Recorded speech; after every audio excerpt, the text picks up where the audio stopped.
Hi people. Today we are going to cover another endgame.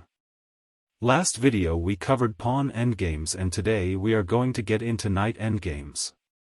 Knight endgames. Pretty easy to win with extra material. Well, all endgames are that way. But knights don't do very well in all positions. They're slow and can get stuck pretty easily like so. They are a short-range piece and can sometimes be weak in some positions. So the best thing to do with them in some endgames is to have them in the center. In the center the knight can get to all edges of the board pretty easily. Let's say our opponent has a passed pawn, our knight from the center can get to that pawn pretty quickly. But when it's on one of the edges, it takes a lot of moves just to get there, and even if it gets to that side, it probably can't even stop the pawn. So have your knight in the center. Checks with the knight. Whatever color the knights are on its next move it's going to go on the opposite colored square, and the squares it moves from there will be the opposite of that color. Black, white, and then black again. So if you're ever in check from a knight and don't want to get another check from it right away, just go on a square with the opposite color square that it is currently on. They can still check you but will take them multiple moves for that. Now let's say you have a passed pawn and your knight is protecting it. You want to have that knight behind the pawn. If the enemy king goes towards our knight and takes it, our pawn is free to promote because the enemy king is out of the square. Now if our knight were to be in front of the pawn, the enemy king can simply attack the knight while still being in the square of the pawn. Now we can't always defend our pawn from behind. Well, we still need a way to defend that pawn because we can't checkmate with a knight, not even two knights, unless the enemy king willingly goes into the corner. But other than that it's a draw. But sometimes when we have to defend a pawn from the front we can manage to go back and make a little wall like this with our knight and pawn.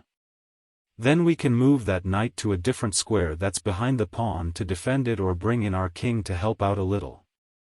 We can't always do this because, well, they don't have to move to that square. If they just move down here we can't just make a wall again. They just simply take the knight, and in most cases we can get our king there in time and just have a simple pawn endgame position. But if we don't get our king there in time it's a draw. Now let's say we have a knight and our opponent has the passed pawn. We don't want our knight all the way in the corner because it won't get to the pawn in time. We want it in the center like I said before to get there in a move or two. But how do we defend a position like this? Enemy king near the pawn, our knight is in the center and our king is on the other side of the board. Well, we can just give a bunch of checks until we get a fork and we get a draw. But if they step into a square we can't give them a check on our next move. We have to look a little ahead and see if we move here and they advance their pawn, can we get a fork? For b through g pawns this should be pretty easy to do, but for rook pawns it's a lot harder.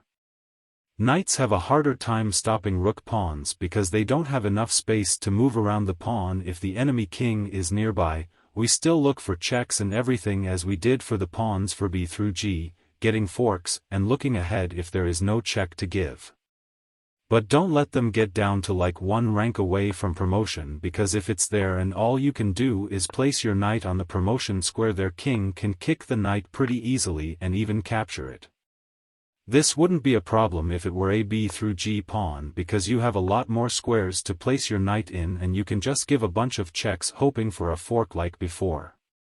So the main thing is to aim for when defending against a king and a pawn with a knight is to try to get forks to get a draw and to take care of rook pawns as quickly as possible. So, yeah. Knight endgames. I hope that this helped you in any way. I'll be going on into bishop's endgames next. So be on the look for that. So please subscribe. Bye people.